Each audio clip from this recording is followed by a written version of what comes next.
Kom så schöne Sweetchen, komm doch mal rüber. Schöne Sweetchen, lass mich wieder. Komm schon, schöne Sweetchen, komm doch mal her. Schöne Sweetchen, lass mich mehr alleine tanzen.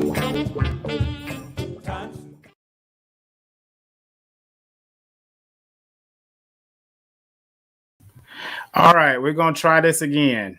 Hopefully you guys are still with us. We had some technical difficulties on the last part of the show. So hopefully you came back and you're going to stay tuned and watch and see all that we have to offer today. So today's show is a little bit different from other days, and maybe that's why things went kind of crazy. But I got a topic that I want to talk about, and it's an interesting topic. I think that we can get some folks engaged in the conversation. That's what we're all about here at New Wave Real Talk, is just trying to keep you engaged, have conversations that mean something. You know what I mean? So I pose a question to you guys, and I'm going to put it in here. And if I'm looking all around on the screen, I apologize in advance with all that is going on. I'm trying to stay, in the game. But anyway, the question I pose to you right now is it okay for a man to stay home and take care of the home while the wife or girlfriend goes to work as the sole provider of the family? You're watching right now on YouTube. Let me know what you think about that question while I type it in here on the screen. I'm going to type in that question that I just posed. Should a man allow his wife or girlfriend to be, and I should have had this prepared, but hey, it is what it is, live show. His wife slash girlfriend or girlfriend to be the sole provider for the family?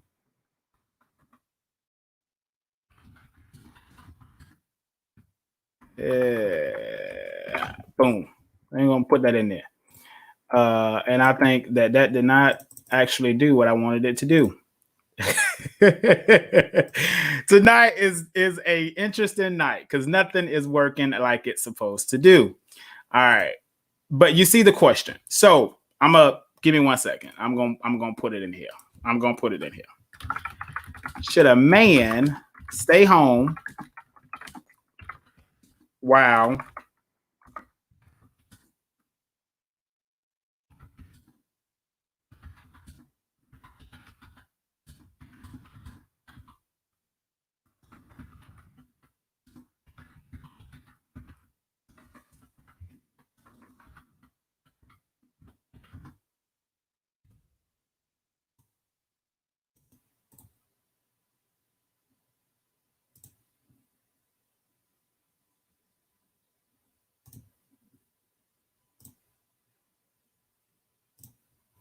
All right, that's the question for today's show.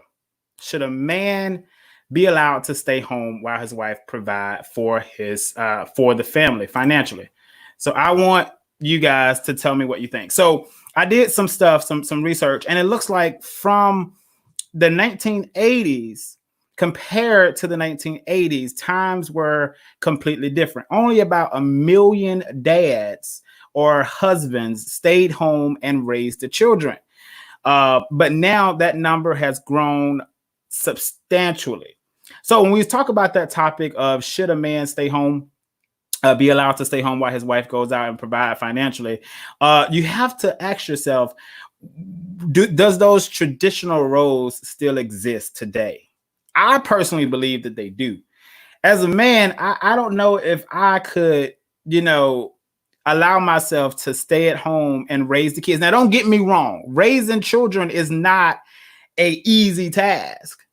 Taking care of a baby or a growing toddler or even middle to teenage age children is a task. So I'm not in any means belittling the sacrifice that moms who do stay at home make, but should that be allowed for the man who is traditionally seen as the person who goes out and provide financially for protection and security of the family?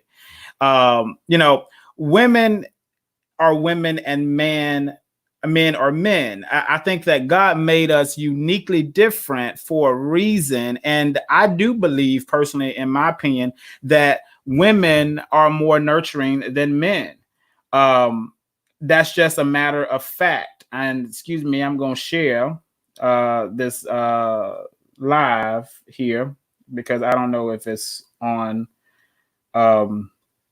everywhere I want it to be. So give me 1 second. But if you're watching live, write in the comments what you think about that. What do you think? Should men be allowed to stay home? I'm gonna give you some time to type it in there while I find what it is that I'm looking for. All right, share that there, and then we're gonna make this public so people could potentially comment by way of Facebook. All right, so that's done. So we got some folks watching. We got a comment. Answer says, I say yes. Ethan says no. Ethan is my son, so I guess he don't want me to be home with him. And yes, they still exist. So, I think that those roles must take precedence, in my opinion. Now, here's the thing. If you as a man and a woman in a relationship, a marriage, and that dynamic works for you, by all means, that dynamic works for you.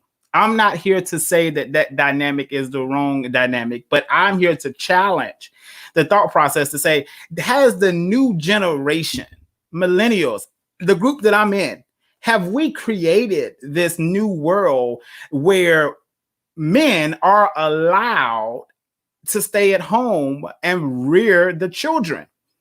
Are we out of place? If you want to get biblical, you talk about, the Bible, it can get deeper in context as it relates to what God intended for men and women.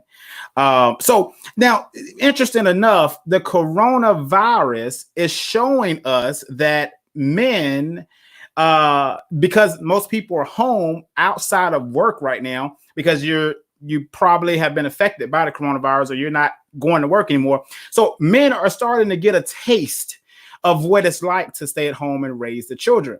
But nonetheless, I think that it's an interesting topic, and I wanted to pose that. Emmanuel Jones says, yeah, why not? So I'm assuming, why not stay at home and raise the kids? Why is that such a hot button topic? But the reason I think it's interesting is because when you look at the times that we're living in, you're starting to see so much, I guess you're seeing a huge shift away from traditional roles. Now, is that a bad thing? Is it a good thing? In my opinion, I think that it can be a detrimental thing. And the reason I say it can be a detrimental thing is because I think God made us different for a reason. And when you start to change the dynamics of I believe, what the Creator actually meant for things to be, it kind of gets a little gray. Not to say that God created women to stay at home and raise kids. That's not what I'm saying. But I'm just saying the roles, as the men being the provider. Let's see. Got another comment. Yes, if he's going to do what the homemaker position is required, staying home and raising the kids is not easy. Absolutely, Shirley. It is not easy. I do have somebody I want to bring into this conversation. She was raised in the 80s, 70s and 80s, right? She grew up in this time period. In her time period, it would be uncalled of for a man to say, I think it would be uncalled for. Maybe she has a different opinion, but I think it would have been very much so unflattering if you will, for a man to say, yeah, I'm going to stay at home and raise the kids while my wife goes out and pay all of the bills for the house and take care of us financially. So I'm going to go ahead and bring her in. Her name is Celia, and she is ready to give some insight on this topic here. Let's go ahead and bring her into the show. What's going on, Celia? Hey, everybody. Hi, everybody. All right. So you've heard the conversation and the topic that I posed. Yeah. What do you think about the shift in the way the generations have gone when it comes to the idea of men, of it being acceptable for men to stay home and raise the children? I don't see anything wrong with it. I see nothing wrong with it. If both of them, sometimes it's more easy if the wife is making more money on her job and medical benefits and all that good stuff, then daycare is so expensive. So why not? I don't see anything wrong with it. I see nothing wrong with boys need dads, girl needs dads. So why not? And then the mom gonna come in and she gonna be happy he got the bag running. He done. Some men make good cooks. They the best chefs, most of them. Why not? I don't see a thing wrong with it. But in my day, I was raised in the country. Everybody had most of their dad in the house, whether he was good, drunk. Oh, I got you. So they had a dad, and some of those ones worked. A lot of those ones worked, but a lot of those men own land, and that made them definitely head of the household. They had generations of land. Land was passed down generation to generation, and a lot of them had a lot of land. So it makes a big difference. But I see nothing wrong with and you're a millennial. I see nothing wrong with the millennial. Whatever role you got to take, you take. That don't make a man less than a man. That don't make a woman less than a woman. If you work together, life can be good. Whoever can go out and fend for their family, God didn't say, he said, work by the sweat of your brow. He said, man, meaning woman or man. And he tells you to get up early so you can go get it. If you don't, the early bird catches the worm. That is not in the Bible. But biblically, he says, man, work by your brow. And if you go in and you follow all the world of different nationalities in Africa, Asia countries, most of the women, they don't do the hunting, but most of them do the selling products, all that stuff. They are the business women. So America just catching up. We're just catching up. It's been going on forever. If you check Africa is taking the baskets on their heads. Asian women are fishing and in the market selling, all that good stuff. Well, now this conversation was literally posed. The question that's on the screen: should a man stay home while his wife provides financially? But when you think about history and you look at our people in particular, African Americans, right, Black people in America, and you look at the way things have been broken down, taking the fathers out of the home, the women replacing the man in raising the kids, in providing for the kids. I think that for our people, this question I think affects people a little bit differently, because a lot of women are forced into a role as such, because either the father of their children, they're no longer in a relationship, or whatever the case may be. But I think that just basically, I say all that to say that it's a little different when you look at the effects of this when it comes to our people. When you start looking at welfare, and when you're looking at the fact that the man can't be in the house unless in order for you to get certain type of assistance from the government and things like that. But I don't want to go that far about it. But I just thought that it was a very interesting thing to bring up. But we will get back to this topic. This will be our overwhelming topic for today. So if you're watching by way of Facebook or YouTube, YouTube. Put your comments in the comment box. If you are on Facebook, we may not see your comments over here because for some reason the comments don't always come over on the platform that we're using. So I recommend you look at the top in the description. There's a link that's going to take you over to YouTube, and you can watch it from YouTube, and you can put your comments in there for sure. We will be able to see them.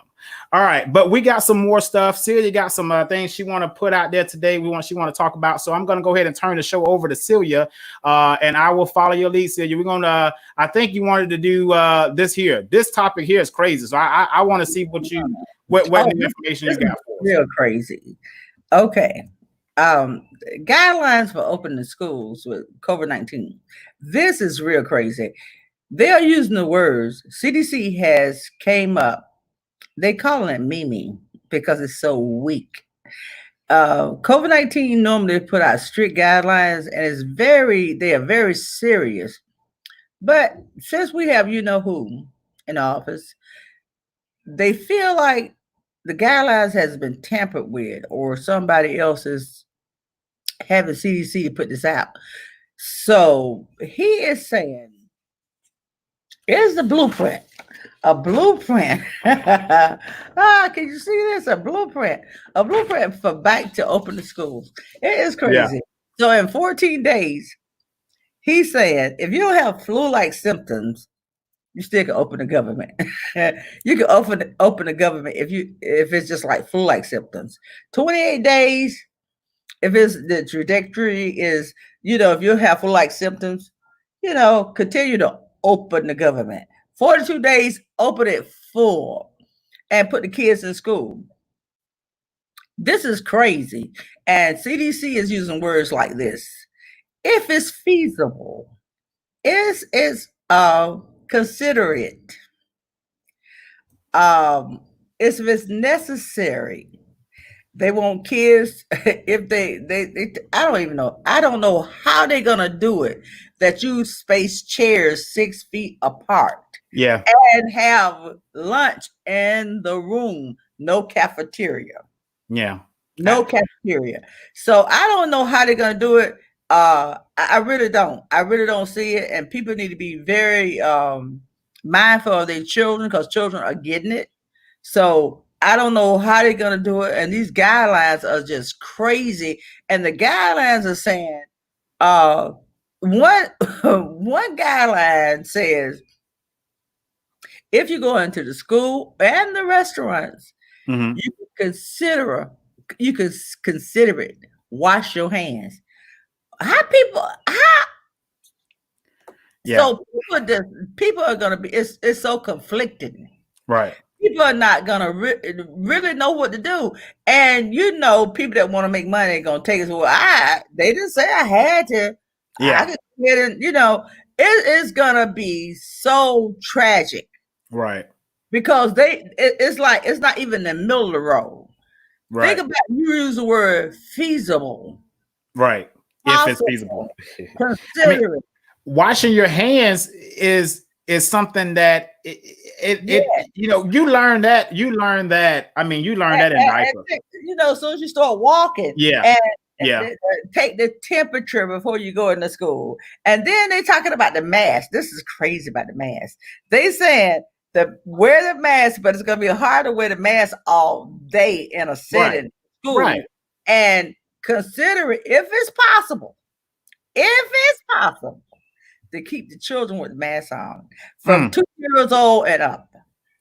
But you know what? But you know what? You know what got me the most, Celia, is because what got me the most is they said that they have to skip a row on the school bus. Yeah, the school bus too. I was going there. The school bus. And the school bus skip a row on the school bus. And most school buses take between like 37 to 68 kids. How are you going to do that? And then kids get frustrated, they fight, they argue, they spit, they curse, do all kinds of things. Smoke marijuana, they bad as hell. Right. Yeah. So how you do that? How you do that? Kids are rambunctious. So how you contain all this energy? Yeah. And it's just crazy, the guidelines. I mean, how you gonna tell me to take a temperature? Right. I can take your temperature and you still can have COVID. Right. It is just crazy to take a temperature and I haven't taken a test or I haven't been, if I'm positive, you're not even talking about tracing. Right. Tracing in the CDC is nowhere in there. Because the thing that people forget about the COVID-19 virus is you can test positive at 8:37 p.m. on May 22nd. And on tomorrow at 1:00 p.m., you can test positive for COVID. Yeah, because you could have gotten the virus could have right. So I don't know how they're going to deal with this because with the schools, you got the students, then you got the teachers, and then you take them out of that school and they have their life, right? They go home, they're around people, they go, the mom and dad has jobs. So how do you contain all of that? You can't, you know what? You cannot contain it. What we are up against. What and not smoke marijuana. The kids be in high school. Marijuana, I mean, it's thing to smoke these days. Keep your mind and hell off of it. Marijuana might kill it. I don't know. And you know what? I am not. Now, since you talk about the Mary J, I'm not against Mary J. I don't smoke Mary J. Once a year. But if you can focus and you can concentrate on marijuana, that is the last of your problem. We're talking about we're talking about what's that stuff that rot the teeth out and all that kind of stuff. Meth. We got people more serious about heroin. Heroin, the heroin baby done made his way back. Heroin and all those other drugs. It's big time. Yeah. Anyway, back to COVID-19. I just think it's just crazy, the guidelines, and it's so weak that they calling it me. Mm-hmm. It's so weak, the guidelines. Do you not know they released one sheet of paper? CDC, the CDC. Yeah.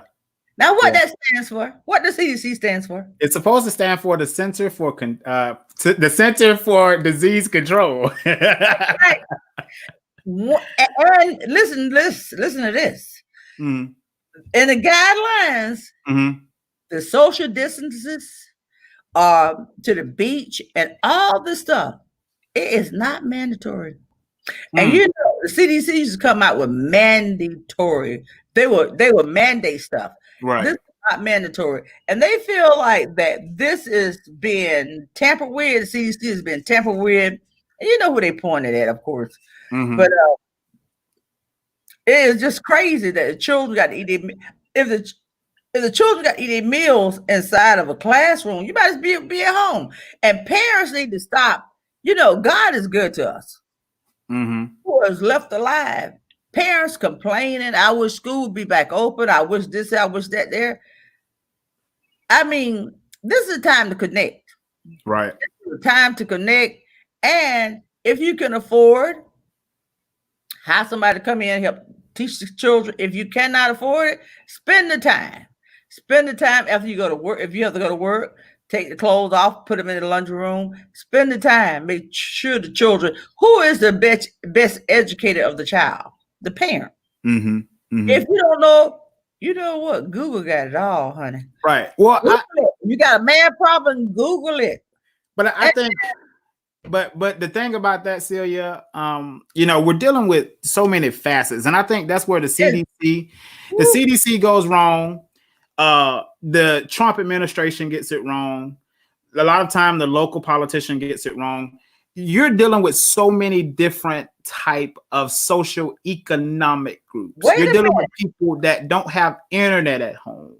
You're dealing with people, and so I said a while back on one of my shows that we're gonna have to find a way to coexist with COVID-19, and I still believe that to be true because we're gonna have to coexist with it because it's not gonna go anywhere, and you can't necessarily stop all society. You're gonna keep dying. Yeah, I mean, but what I mean, you don't have to, Raymond. It was pretty simple, and I need to say is they're just going to have to send them to school and let the chips fall where unfortunately. But unfortunately, it could be your child. Right. Unfortunately, you won't even be able to, you won't have 5 people at the graveside. Right. Mourning your child. Right. Because they got covered. So I'm not saying let the chips fall where they may. I'm gonna fight them chips with all my damn might. Right. Right. Yeah, I think she's saying the administration. That's what the administration is just saying is they're gonna let them fall where they may. I think it's a tough. That's exactly what they're saying. Yeah. But here's the thing: if they just notice in February, if the world if he would did the world, the World Organization, and they would just shut down for 45 to 50, 60 days. Right. This would have been this would and this would have been maintained. Right now, there's nothing.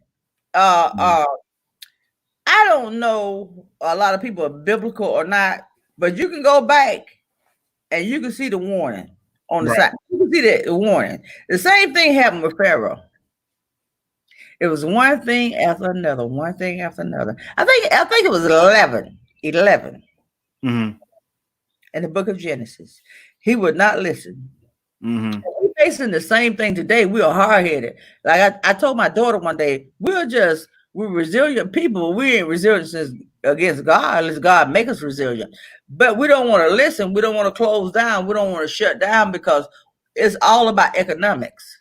But it should be about life. Just life.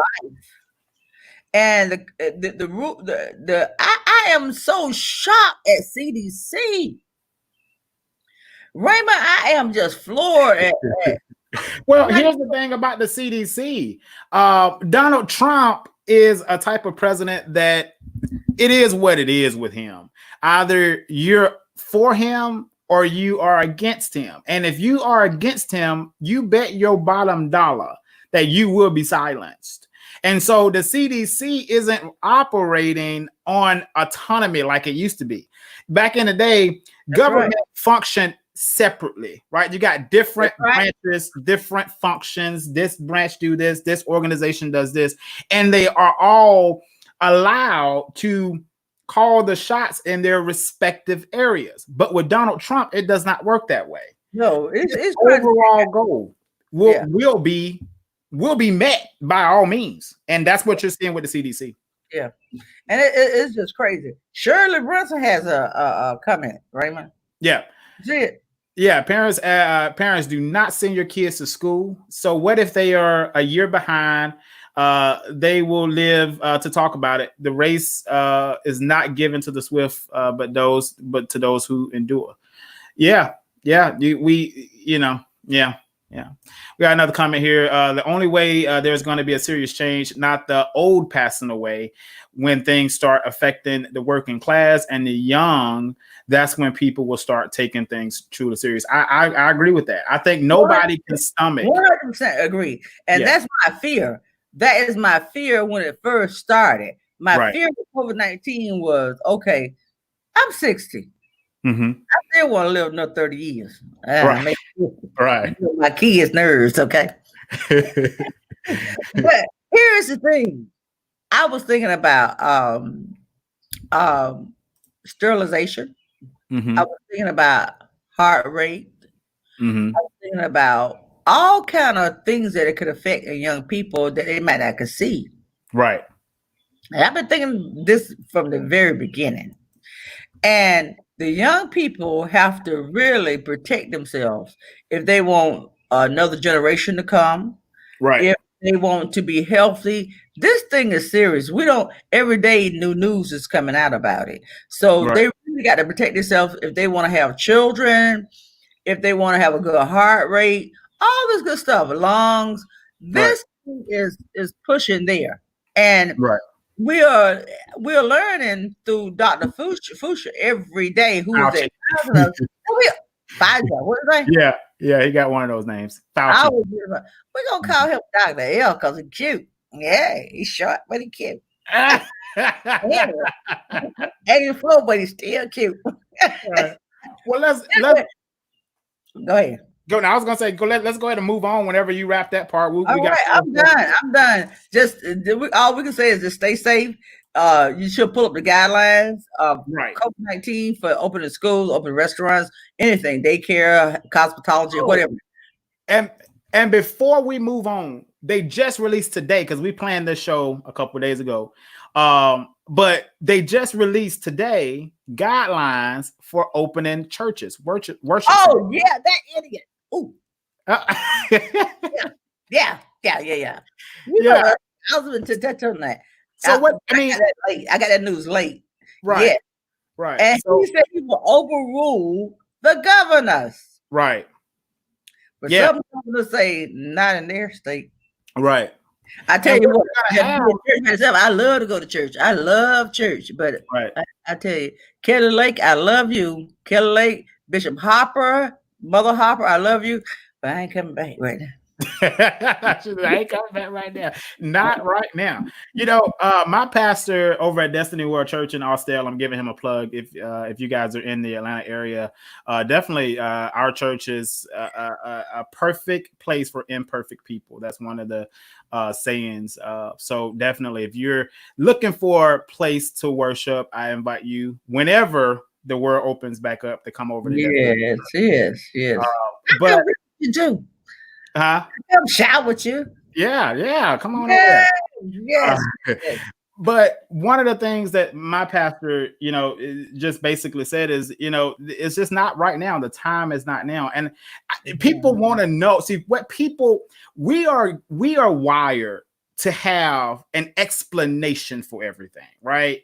In most things, we always want to know, well, why, when, where, right? But COVID-19 don't give you those answers. We don't have a when will you be able to go to church safely. Nobody really knows. And I think that for politicians, that's not an easy answer, because you know what? Their term has an expiration.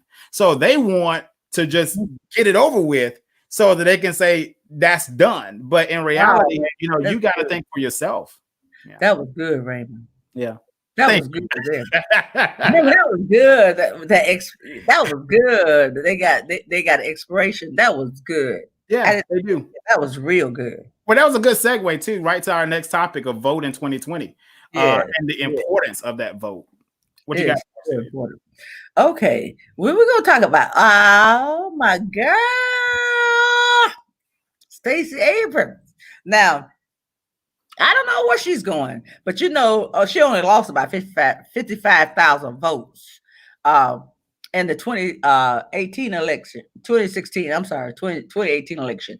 But here's the deal. I don't know if she's going to be picked for vice president or what, but she gave Georgia a run.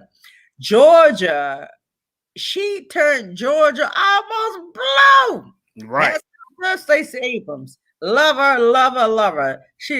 I just love that woman. But the voting, you got to understand something about the voting. I got a little things going on here with the voting. The ACLU, you know, they've been fighting for these voting rights for the longest. We all know that about the ACLU. Voter suppression. And you have 26 states and Republicans that is trying to suppress the vote. Now, it used to be you could do an ID, right? It could be your birth certificate. It could be your electric bill. Now it has to be a state ID. And the problem is affecting a lot of people, a lot of elderly, a lot of students, a lot of people in the and people of color in the community. It's really affected them, because it might be seem simple to you and me, but I meet people all the time with this problem.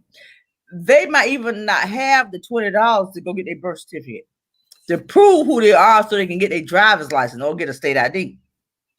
Right. They know this, or they might not have transportation. They might not have the money to even get on the city transport. They might not have a car, and the elderly might not can get there. They got an older ID. They got their Medicare card. They got their Social Security card, but that still is not enough. Right. And another community is being very affected.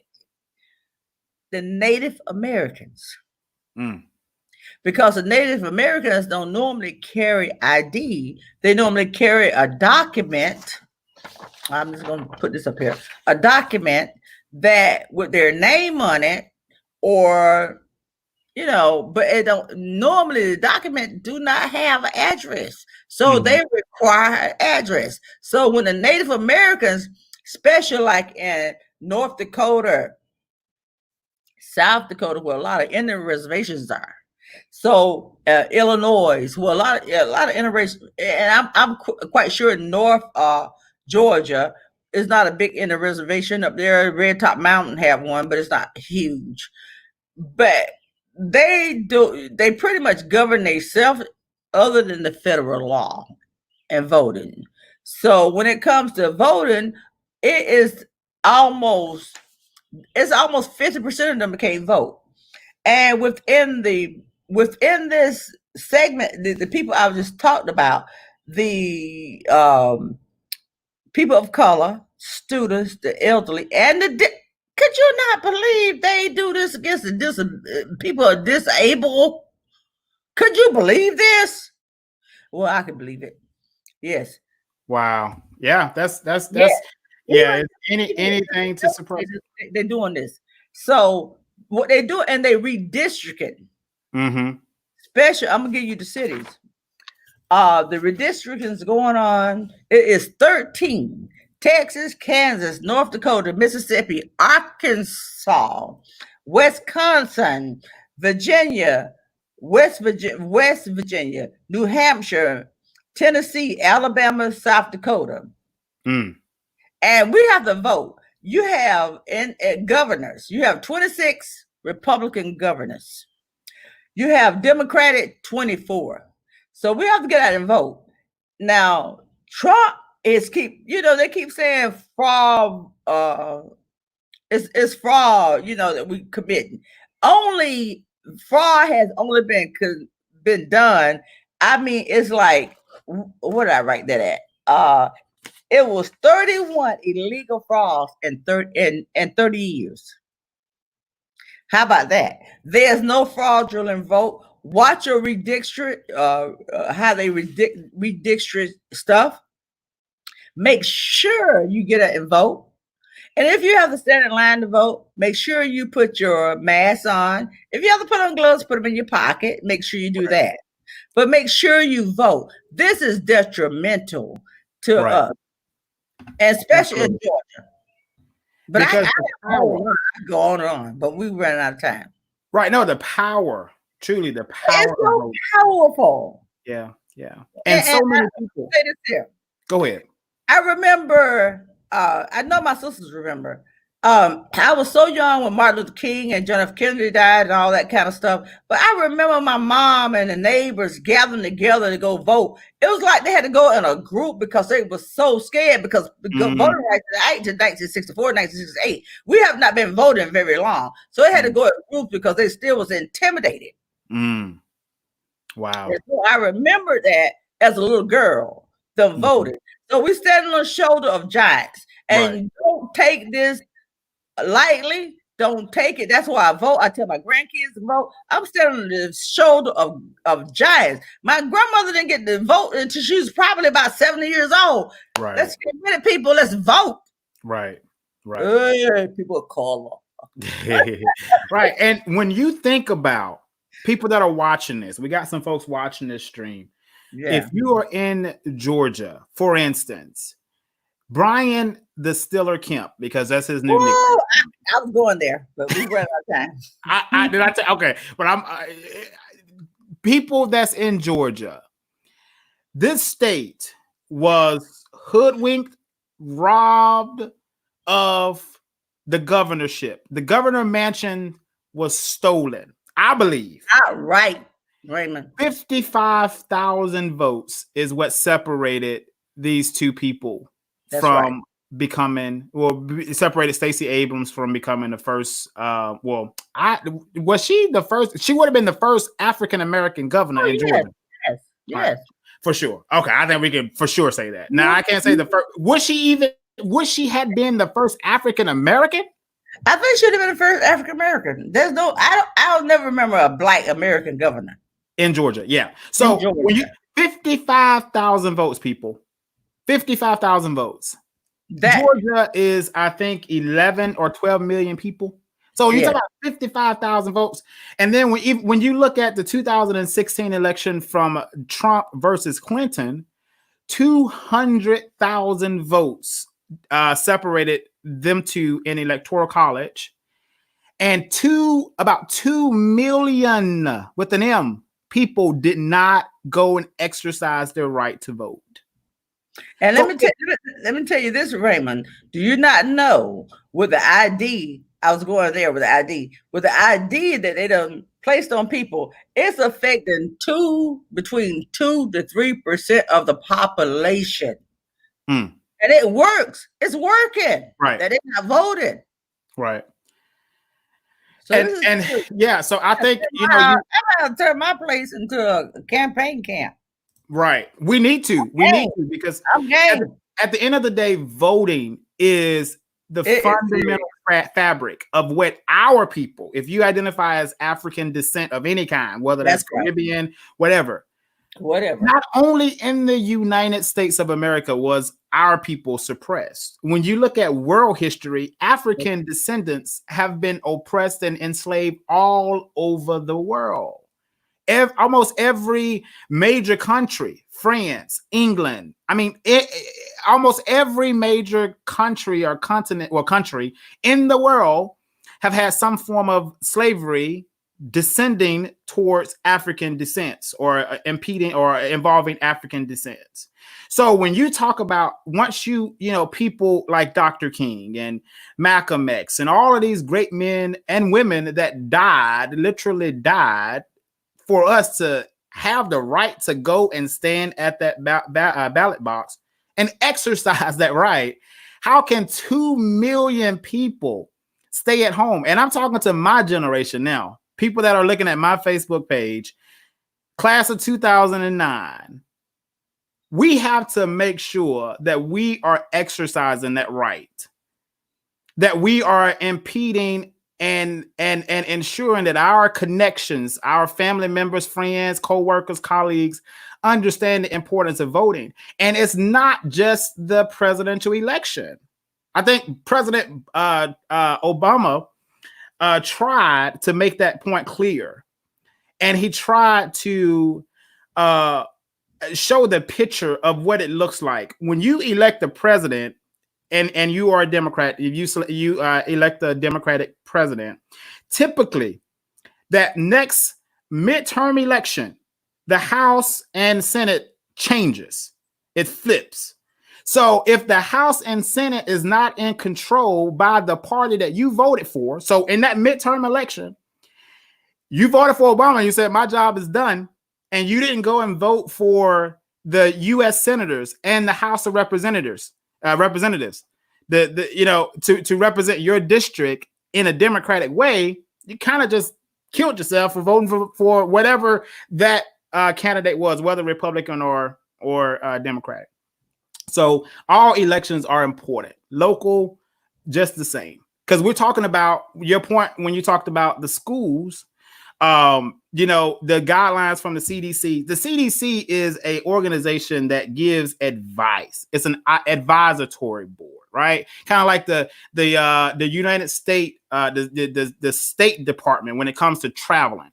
If you are a traveler, you probably have went to the State Department's website to see if whatever country you was going to, was it safe? What type of shots should I go and get before I go to that country? So that's an advisory. They're advising you. But the people that are on the board that's running those school districts are the people that we need to get the attention of, right? The school superintendent, the councilman, all of those people are the ones who actually make up truly the things that are going to affect our day-to-day lives in a very impactful way. So basically, I say all that to say, go and vote. Very important election coming up. Very vote. And I want to put something there, Raymond. Go ahead. School superintendent and the board, I think they have been tampered with. I was reading on that. So, I mean, they don't even know what to do with masks, and it's coming from the CDC. So the CDC is strong. They are the advisory board, but they set the standards for containing disease and how to weather the storm. And we don't Right. have that. We don't have that now. They have been breached. I call it a breach. um, period. Well, we're gonna move on in the story. Hopefully, in the show today. This is a topic that most people should be aware of right now. Our president is taking hydroxychloroquine like Tic Tacs, but I got a video that I want to roll from someone who really had something to say about that.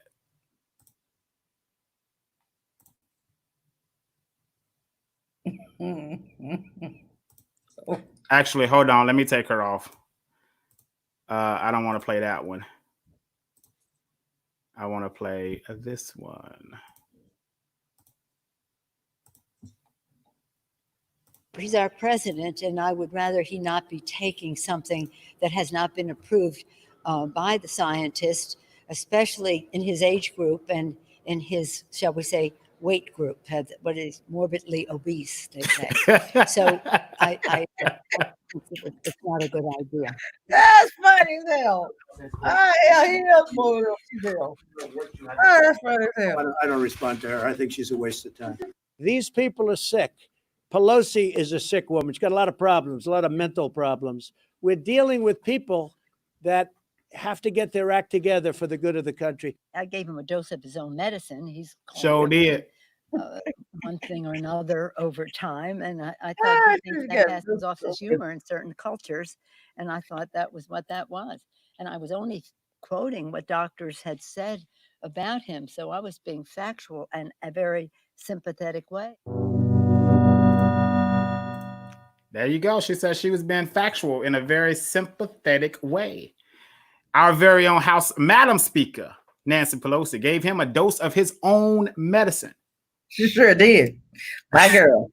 She did. She did. I mean, this is so dangerous. It's not even, we laughing because she called him morbidly obese. Right. But she called the facts out because he is.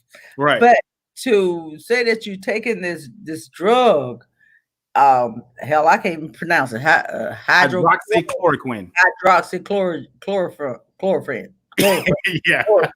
I said now, hydroxychloroquine. There you go. If you know it's dangerous, and you said you taking it, we don't believe you was taking it. No doctor's right mind would inject it or give it to you. That was just something to take your mind off of what was really, take the public mind off of what was really going on. That's another tactic. That's a tactic. Right. He didn't take that stuff. So you don't think he took it?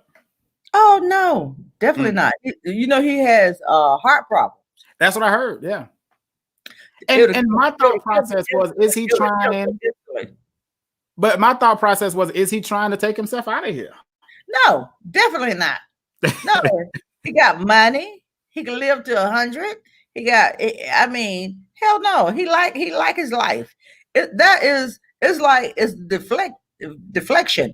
If you, it's like playing football. You're running. I don't know too much about football, but you're running to aim somewhere, but somebody else come in and take you somewhere else, right? Right. Take you off. Yeah. And then you go make the field. You get that goal. So you make that touchdown. No, that's all about. We're talking about it. Right. To stay in the news cycle. Yeah, Trump. Yeah, it's just a deflect to take it off that he has not got the economy. We don't have a vaccine, which we won't be. That's not his fault though. Right. But how he has been treating that 100,000 people are dead and there's no sympathy. He finally said, raise the flags, have staff today, federal buildings. Mm-hmm. The flag should have been the first person died. Right. Once we knew he was dealing with, yeah, for sure. Yeah, it should have went. And you talking about these little babies. I mean, he's not, you got to understand, he's not wired like most people. emotional, care, loving, worry about the human being. Money cannot, it just cannot do nothing for the soul but corrupt it if you don't use it the right way. He's just worried about open the government, open the government, open the government. So he goes out there, sit at this table and tell his lie. Right. Well, I think that it's a very interesting thing for him to come out and say that. And here's why I say that about Trump. So for all of you guys who are watching, and you can fact check what I'm about to say and you can look it up for yourself. But Donald Trump owns a percentage of the company in which manufactures hydroxychloroquine. So a lot of people were wondering, well, why is the president not being a scientist, not being a doctor, pushing this medicine so hard? Well, that's your answer, because he's invested in it. Now, it may not be a large amount, and I'm not saying that it is, but when you have any type of affiliation, we would call that in the regular world, in the real estate world, a conflict of interest. There's a conflicting interest there where I don't know if you're telling me to take this medication because it is something that I should do to help me, or if it's something that you're going to get a benefit from, a kickback or some type of return. So I think that it's very interesting that now his tactic has shifted from, hey, this drug is promising. This is the way we should go. There's, got the lady on Fox News saying, oh, Lord, if I didn't know about the hydroxychloroquine, I would have been dead. Donald Trump saved me. Right. She would have had, no, she said, let me quote her right.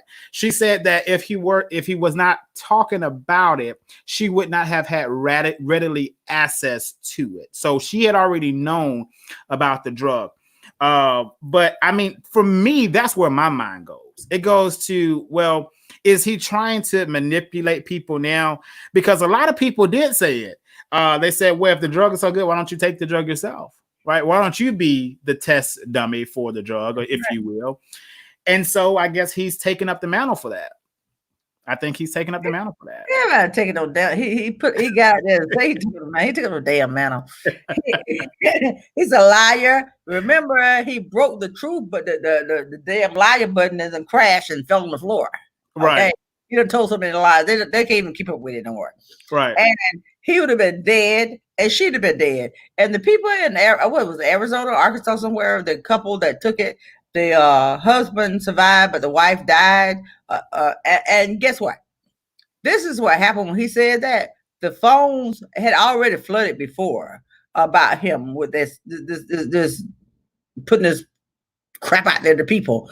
The phones flooded, and they was asking, should I take it? Should I inject it or whatever? And the doctors had to say, no. So the doctors overall say they would not, definitely not prescribe hydroxychloroquine.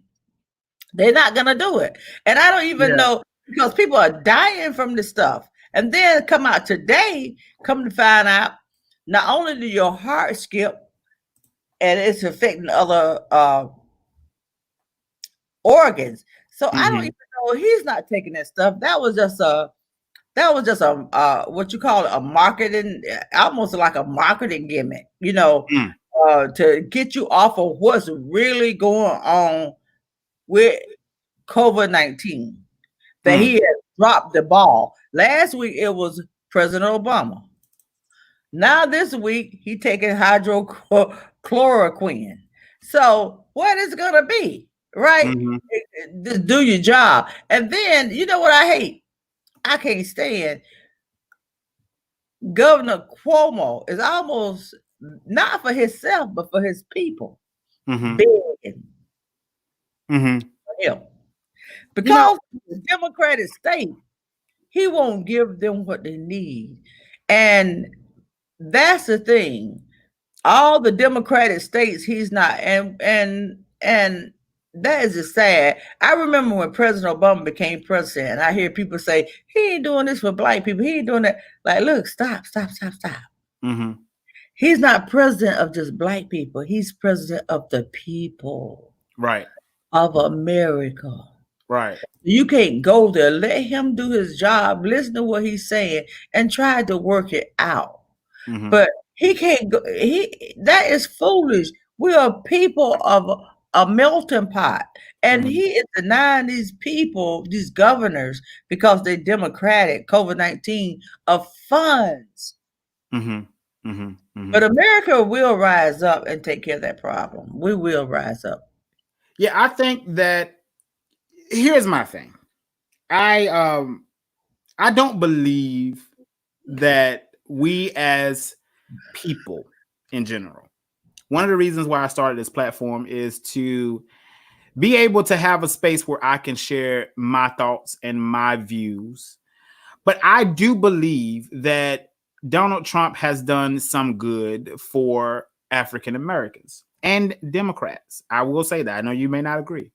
But I think that what we have to do is, as people, and not as we got to stop looking at things as I'm a Democrat and I'm a Republican, right? I think that you should listen to something and see if it makes sense, right? I think that's a sensible thing to do. I do think that when it comes to Governor Cuomo, because I want to go back to your point about Governor Cuomo, I have mixed reviews about Governor Cuomo, and the reason I do is because I think that he's an incredible governor. I'll start there. He's an incredible governor, and I think he takes his job very serious. And if I was a resident of the state of New York, I would feel that I could rest at night knowing that my governor is actually thinking of results, of answers and resolve and trying to get, our state in a better place. So that I will say. But I do think that Governor Cuomo is a politician. And when you ask Governor Cuomo, do you have aspirations of becoming the president or vice president? No, absolutely not. It's not my focus. But I think that when you look at everything that Trump has done for the state of New York, Democrat, I can't in my heart bash Trump regarding New York. That's just me. Because I feel like he sent the freaking naval ships there. They built, they turned the Javits Center into a whole hospital. This was federal that did this. So, and No, it wasn't. No, it wasn't. yes, it was. Yes, it was. That was federal aid. On Cuomo watch. He wasn't going to send it. He was not going to send it on Cuomo watch. I think happened on Cuomo watch. Trump didn't want to send it. Yeah. What happened is that Cuomo, that's how those things, those daily meetings got. Mm-hmm. Because it was getting the COVID-19, so many people were dying. So he went and set up a table and call attention. That he would never got it. But no matter how you got it, you got it, right? No, he had to beg for it. We are Americans. Right. 50 states. He shouldn't have to. He should, as a governor, when he have asked, he should not have, because I'm a Democrat, I'm a Republican, I'm an independent, whatever I am. I'm the president of all the people, not some of the people. If you're whatever you ask in a Republican state, you get. But you're in a Democratic state, you don't get.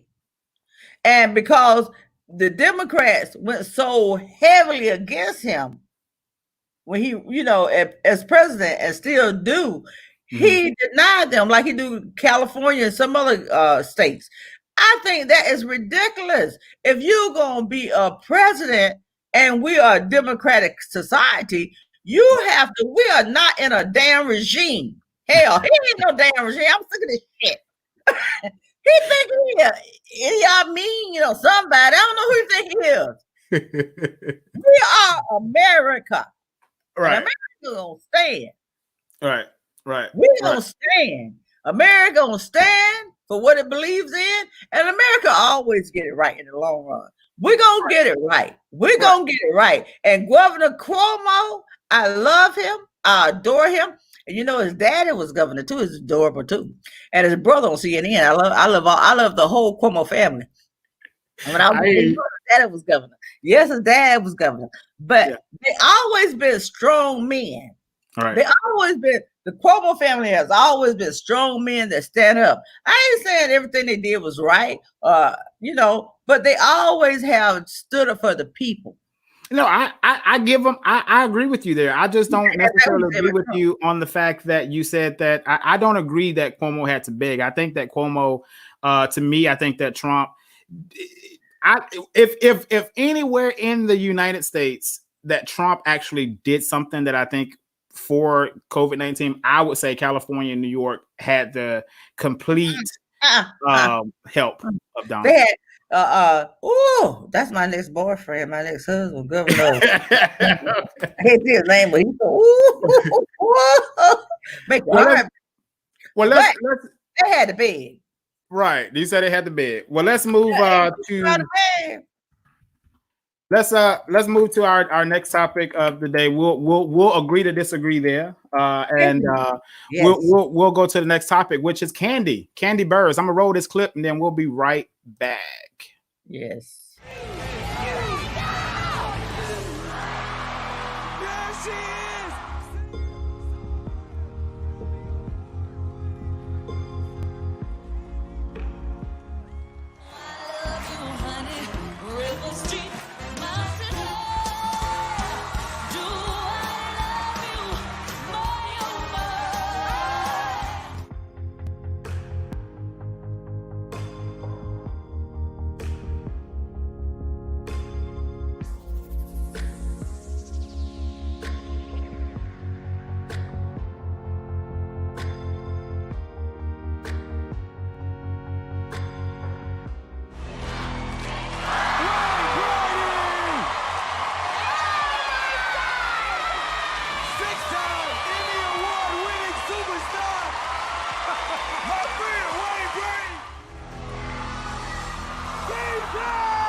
All right, there we go. Your girl won. Your girl Candace, as you call her. I just love Candace. Oh, you know, she Kandi Burruss. They can talk about Candace with sex. Candace making money off sex. The dungeon. Mm-hmm. She's a businesswoman. Had all credit. And who don't want to hang out with a businesswoman? Yeah, here's what I'll say. She's amazing. I would definitely say that Kandi Burruss has taken over our TVs in multiple ways. And not only did she win the Masked Singer, but she was on the show The Chi. I never watched it, but it's a show I think based on Chicago or something of that nature, The Chi. But one of the things I wanted to talk about Kandi Burruss is the fact that she's been on this reality TV show now for, I would say, at least 9 years. I think I think it's a little over that. They over a decade now. Well, I think Kandi wasn't a part of the original cast. That's right. So I think she's been running like 9 years. Yeah, you're right. Yeah, but I could be wrong. But I think that, Kandi gets it. She understands how to use her platform. That's right. She stays in your mind. That's right. But I'm gonna say this: I never thought of Kandi as a strong vocalist, though, for her to win the Masked Singer. Now I will say also that I didn't watch this season of the Masked Singer. My wife and I really liked the show in past, but I didn't watch this one. But it kind of surprised me that she actually won. Not to say that she can't sing, but I never really enjoyed her as a true vocalist. I think for me, she's more, her strength is more in songwriting and composing and things like that. But obviously the people loved her. You know what? I 100% with you. She's not one of the strongest singers out there, but I like her voice. But she's not one of the strongest. I do like her voice too. My favorite song that Kandi was, and this was Escape, obviously, was My Little Secret. And My Little Secret was a good one, but Just Kicking It. I mean, her vocal Just Kicking It was just like, but she had that bass in there, just keep. Oh my God, she had that bass up in there. Yeah, right. And she has a raspiness to her voice. Yeah, too. she got a raspiness. Yeah, and I just whatever she does, I'm a supporter. I don't think, I think she got a beautiful voice, but I don't think she nowhere near that, what that little girl, what's that woman name? What's that woman? Which one? You lost me. Fantasia. Oh yeah, Fantasia. Yeah, she She can't. know the Fantasia or the other winner or it's a whole genre of them. But Yeah, she you talking about other type of shows. strong. Yeah, You know, even Faith Hill. I mean, she's just not there. right. But I think she could make out. I think she could make some. I think with Candace's voice, I think what Candace haven't done. Mm-hmm. Really, I'm gonna tell you. I think Candace would make some hella fine country music. Mm. And I'll be the first purchaser. I think she'll make some with that voice. Candace can talk her way because she writes it. She writes for everybody all over the world, the world. Candace is a good writer. I think if Candace take her voice and put it to country music, which is hard to cross over because they don't want them to cross over, but I think Candace could do it because Candace knows the ins out of the industry. But I'm so proud of her and her. Whatever endeavor she goes in, housewives. Before that, she was a singer, songwriter. I just love Kandi. Kandi honor her mom. She honor her children. She tried to do the best she can as a woman, and she's doing it. I don't know how in the hell people try to come up with Kandi and try to pit her against her mom. What kind of crap is that? Well, her mother. No, I don't think you could do it. Don't say to my mom, I will knock you out if you talk about my mama. But I think here's the thing about when you go into reality TV, right? When you go into that space, you invite opinions and you invite viewpoints and you invite those things. Now, I think Kandi handles reality TV quite graciously, in my opinion. She really does. I think she handles it. But real life happens, and her mom, Miss Joyce, I think she's good for reality TV too. She's had her moments and her spotlights and throwing. She's had her moments of, especially her line of candy. She had lemonade, and she had lemons, and she made lemonade. She's just doing, I don't see nothing wrong with it. I think she's doing her thing, but I think her mama. I know for a fact. I don't even doubt her mom. I don't even know why people go there. My mom gone. Mm-hmm. But I wouldn't care if my mom was sitting there with a gun saying, Celia, you got me. I'm going to rob you. Here, a gun. Like, here you go, mama. Yeah, so your mama just can't do no wrong. Yeah, no, I understand. My mom couldn't do no wrong. Yeah. Well, I want to talk about an update on what's going on with the Ahmaud Arbery case, because there was some developments that came out since we last ran the story. And the developments are just very intriguing to me. So they came out with this video of the person in the video that was alleged to be Ahmaud. At least when the story first came out, they referenced the two men that murdered him in cold blood, referenced the fact that they had him on camera.